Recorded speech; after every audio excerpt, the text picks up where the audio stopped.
Olá, gente. Espero encontrá-los bem. Vamos seguir falando de herbicidas. No entanto, vamos chegar agora num dos tópicos principais dentro dessa linha de herbicidas, que é o mecanismo de ação dos herbicidas, tá? E recomendação para as principais culturas. Então, nós vamos falar do mecanismo de ação e vamos já mostrar a recomendação para as principais culturas. Se aplica em pós, se aplica em pré, quais são as plantas daninhas que são controladas por tais herbicidas. E aí a gente já dá uma tabela para você com informação completa. Eu queria muito que você valorizasse o esforço para preparar essa aula, que você valorizasse muito, porque não é simples você estudar herbicida por herbicida, você buscar as culturas que são susceptíveis, que são tolerantes àquele herbicida. Então, na verdade, aqui é uma verdadeira recomendação em que eu te dou o herbicida, te dou até o nome de alguns produtos comerciais, não todos. Dentro de um mesmo mecanismo de ação, tem herbicida, tem um mecanismo de ação que tem mais de 100 herbicidas, então não dá para a gente fazer esse estudo apurado. Se a gente fosse estudar apenas um mecanismo de ação que tem 100 herbicidas, era o semestre inteiro estudando só esse mecanismo de ação, para você ter ideia. Além disso, tem que estudar vários mecanismos de ação, e aí alguns dos herbicidas nós selecionamos aí e vamos demonstrar para vocês. No entanto, eu já quero deixar claro que o estudo é muito mais profundo do que o que eu vou demonstrar aqui, uma vez que são muitos herbicidas, centenas de herbicidas aí disponíveis no mercado brasileiro, e alguns herbicidas não são disponibilizados no mercado brasileiro, mas são disponibilizados no exterior. Então, o mecanismo de ação a gente vai estudar, só que herbicida por herbicida é impossível a nível de um semestre, tá? Então, a gente teria que ter muito mais tempo para discutir muito mais profundamente herbicida por herbicida. No entanto, eu creio que em local nenhum você estuda agronomia estudando herbicida por herbicida. Você estuda alguns herbicidas e o que você deve aprender mesmo é o mecanismo de ação. Em que aqueles grupos de herbicidas estão em comum, como que aqueles herbicidas se agrupam, né? Como que eles fazem parte de um grupo, qual é o fundamento disso, de fazerem parte desse grupo, tá? Então a gente vai apresentar o mecanismo de ação e vamos apresentar a recomendação. Vamos iniciar de forma tranquila, apresentando alguns deles nesse primeiro momento. Então, mecanismo de ação ou sítio de ação de um herbicida. Você vai ouvir falar mecanismo de ação ou sítio de ação de um herbicida. Refere-se ao local primário onde atua um herbicida. Perdão. É o local primário onde atua um herbicida. A maioria dos herbicidas atua nos cloroplastos das plantas. Então, a grande maioria dos herbicidas que nós vamos ver, eles atuam no cloroplasto, tá? Atuam no cloroplasto lá no local onde é realizada a fotossíntese, que é no cloroplasto. Alguns poucos herbicidas exercem ação fora dos cloroplastos. Então, quando nós falamos de mecanismo de ação, ou sítio de ação, nós estamos falando do local em que o herbicida atua. Nós estamos indo direto no mecanismo de ação do herbicida. Estamos indo direto no sítio em que ele atua, no local em que ocorre a reação, no local em que ocorre o primeiro efeito que ainda não é visível ao olho humano, mas que já está ocorrendo a nível de metabolismo da planta. Então, o primeiro herbicida que nós vamos falar são os herbicidas inibidores da CCase, da enzima acetil-CoA carboxilase.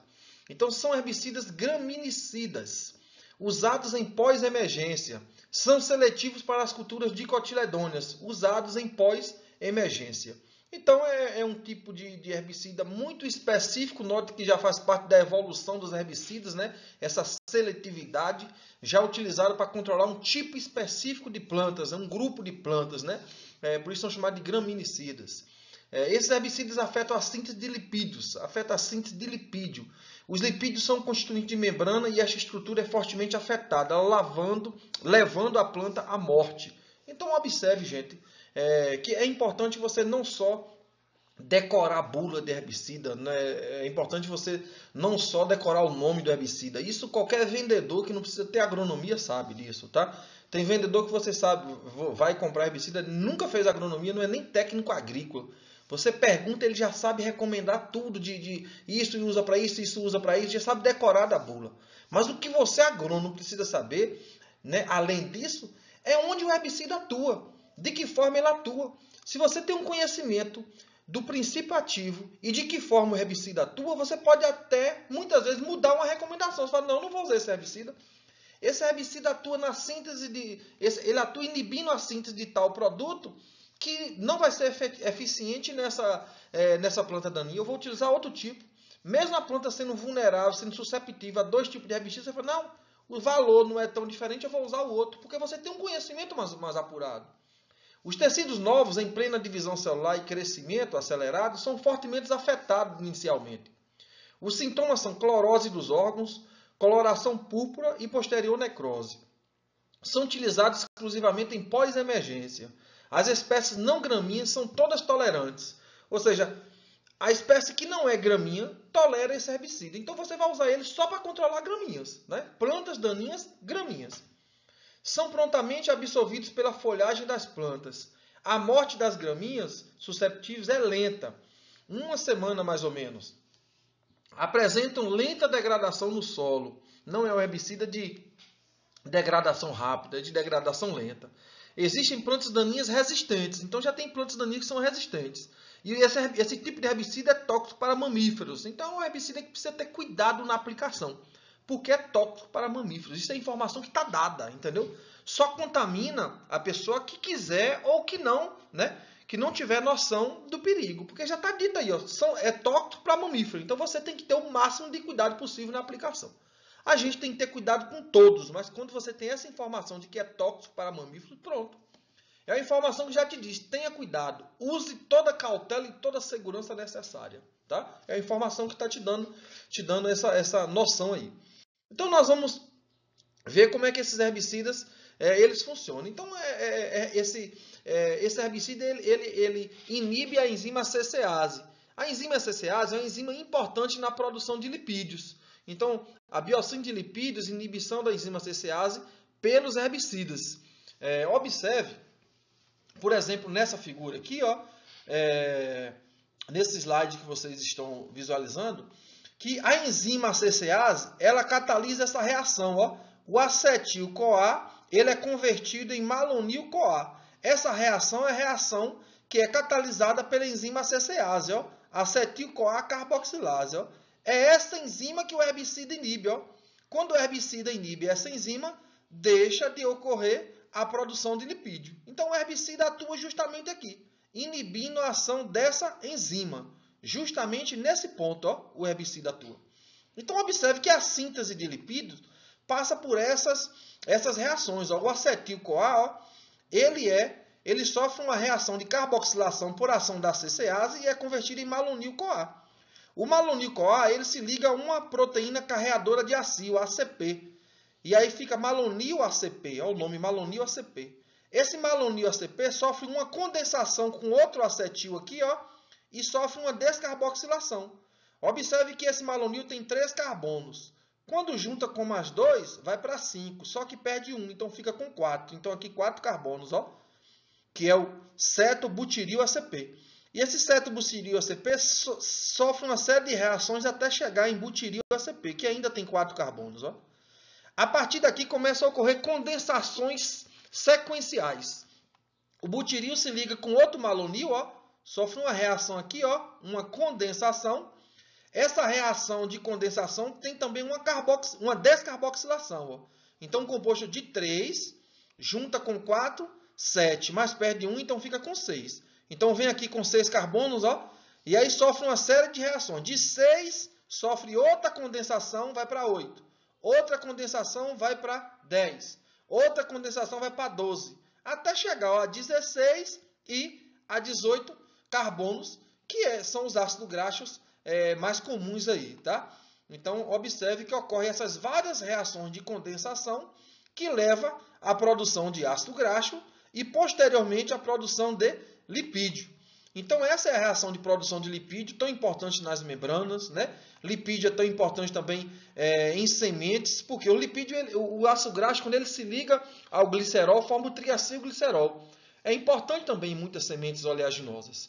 Então, observe que esse herbicida ele atua aqui, ó, inibindo a atividade da enzima acetil-CoA carboxilase, chamada de ACCase, tá? Então, observe aqui essa figura, ela mostra a biossíntese de lipídios e a inibição da enzima CCase pelo herbicida, tá? Então, herbicidas inibidores da CCase, tá? Aí são pelo menos 3 grupos químicos, né? 3 grupos químicos. Esses 3 grupos químicos, aqui, ó, um grupo químico, o segundo grupo químico e o terceiro grupo químico. Esses grupos químicos, né, envolvem mais de 15 herbicidas, tá? Pelo menos 15 herbicidas, na verdade. Pelo menos 15 herbicidas. Aqui está o nome deles, ó, de cada um deles, ó. Pelo menos 15 herbicidas, esses 3 grupos químicos. Então, aqui é o princípio ativo, ingrediente ativo de cada herbicida, e aí você ainda vai ver várias marcas comerciais, né? Então, tem o nome do herbicida e a marca comercial. Óbvio que nós não vamos falar de todos. Se nós fôssemos falar de 15 herbicidas aqui, só desse mecanismo de ação, que é inibidores da CCase, a gente ia passar praticamente a segunda VA, falando de cada herbicida. Então, vamos falar de alguns deles, tá? Então, nós separamos aqui alguns desses herbicidas. Então, observe aqui, ó. Primeiro, esse aqui é o fluazifop, fosfato, né? Butílico. Então, esse princípio ativo. Aqui as marcas comerciais, né? Eu separei algumas marcas comerciais. Recomendado para essas culturas, é seletivo para essas culturas, tá? E aqui são as plantas daninhas que podem ser controladas por esse herbicida. Então, observe aqui que você tem uma informação muito importante. Você tem um grupo químico, você tem as culturas que são seletivas, tá? Você tem a marca comercial, você vai pedir lá na casa de agropecuária, você vai pedir já pela marca comercial aqui, ó. Esse ingrediente ativo. E aqui as plantas daninhas que são controladas por esse herbicida. Então, graminhas, né? Como geral, capim marmelada, grama seda, capim carrapicho, capim colchão, capim pé de galinha, arroz, trigo, milho.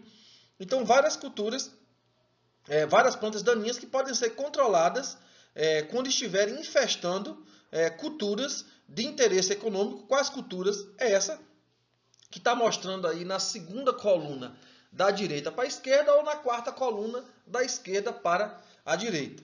Então tem um segundo herbicida, né? Também fazendo parte do primeiro grupo aqui, ó, que é seletivo para a soja, né? É uma mistura, né? Com 2 herbicidas aqui, tem uma marca, né? Aqui comercial, e aqui já controla outras plantas daninhas, né? Algumas semelhantes, mas outras bem diferentes. Então, por exemplo, amendoim bravo, mentrasto e outras plantas daninhas. Temos também o segundo grupo químico, né? Aqui já o segundo grupo químico, em que nós observamos a presença, o segundo grupo químico, seletivo para outras culturas diferentes, a melancia, soja, cenoura, feijão, algodão, batata, várias marcas comerciais, é o Clethodim. Observe, ó, a quantidade de plantas daninhas que controla aqui, ó. Muitas plantas daninhas são controladas por esse herbicida, tá? Herbicida inibidor da CCase, que faz parte desse grupo químico, tá? E também fazendo parte desse grupo químico aqui, nós temos esse outro herbicida aqui, ó. Observe, ingrediente ativo, ó, cetoxidin. Essa marca comercial, seletivo para algodão, para feijão, para soja, para fumo, para milho. Então, aqui as plantas daninhas que são controladas por esse herbicida. Então, observe aí. Então, é uma quantidade grande de plantas daninhas, desde o capim braquiária, grama seda, capim arroz, capim camalote, milho voluntário. Então, observe aí que são muitos os herbicidas disponíveis. E, a depender da planta daninha que seja o seu problema, você pode utilizá-lo como um dos métodos de controle, né? É um controle a curto prazo, mas pode ser utilizado para longo prazo, uma vez que você usa o herbicida junto com outra prática de controle. Bem, agora vamos falar de um segundo grupo de herbicida. São os herbicidas inibidores da cetolactato sintase, herbicidas inibidores da ALS. Então, cuidado para você não ficar repetindo sigla o tempo inteiro e não saber nem o que significa, tá? Então, herbicidas inibidores da cetolactato sintase, o vulgo aí ALS, corresponde a um dos grupos de herbicidas mais utilizados. O mercado oferta grande número de ingredientes ativos. Pelo menos 100, para você ter ideia. Pelo menos 100 só desse princípio ativo aí, só desse mecanismo de ação. Pelo menos 100 herbicidas. Inúmeras espécies vegetais podem ser manejadas com herbicidas desse grupo. São herbicidas modernos, utilizados em baixas concentrações e elevado espectro de controle. A ação da enzima acetolactato sintase é essencial para a produção de aminoácidos. Quais aminoácidos? Valina, leucina e isoleucina. São aminoácidos essenciais para as plantas. Ocorre redução da síntese de proteínas quando utiliza esse herbicida. Ocorre a paralisação do crescimento de 1 a 2 horas após a aplicação. Note que é uma ação rápida. A sintomatologia geral é o amarelecimento da região meristemática com evolução para necrose e morte. Em dicotiledôneas ocorre inicialmente a presença de nevuras avermelhadas na face abaxial das folhas. Em gramíneas ocorre redução de comprimento dos entrenóis e espessamento do colmo. São herbicidas que apresentam elevada seletividade. No mundo, são mais de 100 ingredientes ativos desse grupo químico. Então, são muitos. A gente não tem como falar de todos, porque são muitos. A gente ficaria um semestre e praticamente não terminaria esses 100, né? De uma forma profunda. Mas vamos falar de alguns deles, né? Mas antes eu quero mostrar aqui a ação dessa enzima acetolactato sintase. Então, observe que aqui na sua esquerda, observe aqui a respiração ocorrendo normalmente, começando da glicose. A glicose é fosforilada a glicose 6-fosfato e aí segue uma série de reações. Note que aqui, quando produz o piruvato, o piruvato pode ir para a produção de aminoácidos. Alanina, valina, leucina. Então, pode ir para a produção de aminoácidos. Agora, quando você pega esse caminho de reação aqui, e detalha aqui ao lado, e vem detalhar ao lado, aí você observa o seguinte, da glicose produz o piruvato, do piruvato para acetolactato, precisa da ação da enzima acetolactato sintase. Aí o herbicida atua aqui, o herbicida atua inibindo essa enzima, acetolactato sintase. Pode atuar aqui, inibindo assim, ou então pode, a partir do piruvato mais o cetobutirato, essa junção assim, aqui pode ser convertida em acetohidroxibutarato, que vai produzir o aminoácido isoleucina. Então o herbicida também inibe essa reação, porque ela é mediada também pela acetolactato sintase. Então a enzima pode atuar tanto para cá, para a sua esquerda, quanto para a direita. E o herbicida inibe os dois caminhos. Então note que é um herbicida extremamente eficiente, porque consegue inibir essa síntese de aminoácidos importantes para a planta, tanto a valina, quanto a leucina, quanto a isoleucina. Então esse é o mecanismo de ação do herbicida que inibe a enzima acetolactato sintase, vulgo ALS. Tá? Então é interessante você compreender esse mecanismo de ação e saber que é um herbicida extremamente moderno do ponto de vista de usar em baixa quantidade e de não ser tóxico para mamífero. Por que não tem essa toxicidade para mamífero? Porque esses aminoácidos a gente não produz, a gente adquire ele na alimentação. Então note que o herbicida inibe uma reação que não ocorre no ser humano, ocorre na planta. Então não tem como ser tóxico para o ser humano e matar o ser humano, porque o ser humano não faz essa reação. Então aqui alguns herbicidas desse grupo químico, tá? Então tem aqui o imazapir, né? O ingrediente ativo. Olha as plantas daninhas que são controladas, capim, carrapicho de carneiro, apaga-fogo, corda de viola, né? De importância econômica aí muito grande para a nossa região. Tiririca também de importância econômica aí em nossas plantios aí principalmente de espécies hortícolas, né? De oleráceas. Capim amargoso de importância grande aí nos plantios de soja, nos nossos campos aí, controla o imazapir. Então algumas marcas comerciais e a recomendação, Então tem a marca comercial aqui, essa marca produto não seletivo usado em margens de rodovias, áreas sem culturas. Tem essa outra marca aqui, seletivo para pinos e não seletivo para eucalipto. Pode ser aplicado em pré aos 60 dias antes do plantio ou pós. Essa outra marca é herbicida seletivo para a soja modificada, então a soja é modificada para tolerar esse tipo de herbicida. Esse último aqui, essa é a última marca aqui, seletivo para a cultura da cana, aplicado antes do plantio da cana. Tem a outra outro ingrediente ativo, ó, e aqui uma marca comercial, é seletivo para cana, amendoim e cana, usado em pré e pós-emergência da planta daninha. Esse outro princípio ativo, ó, são pelo menos 10 marcas comerciais no Brasil, com esse princípio ativo. Esses herbicidas são seletivos para a cultura do milho. Então você pode usar esse mecanismo de ação tanto para milho, quanto para soja, quanto para eucalipto, quanto para pinos, quanto para cana, e ainda tem mais, eu estou mostrando 3. Tem o Imazapi, o Imazapic, o Nicosulfuron e tem o Imazaquim. O Imazaquim, ele é seletivo para soja. O Imazaquim é seletivo para soja. Então, gente, se você pegar um livro de herbicida, eu tenho aqui mostrar para vocês um livro de herbicida, ó, tem mais de 750 páginas, 764 páginas, só sobre herbicidas, só as marcas comerciais de herbicidas. São muitos os herbicidas, não são poucos não, tá? São muitos os herbicidas. Então, observe aqui as plantas daninhas que são controladas. Apaga-fogo, picão preto, caruru, corda de viola, aqui pelo Nicosulfuron. Picão preto, capim braquiária, corda de viola, poaia, poaia branca, maçã, bará. Então, várias plantas daninhas podem ser controladas com herbicidas desse princípio ativo, né? Que são mais de 100 herbicidas, muitos deles são utilizados no Brasil, são registrados para serem utilizados a nível de Brasil. Tudo bem? Vamos ficar com dois princípios ativos, dois mecanismos de ação dessa vez. E na próxima semana a gente continua com outros mecanismos de ação, falando de outros herbicidas. Tudo bem? Que Deus abençoe todos vocês. Espero que aprendam. Debruce os estudos aí nesses herbicidas, no controle de plantas daninhas.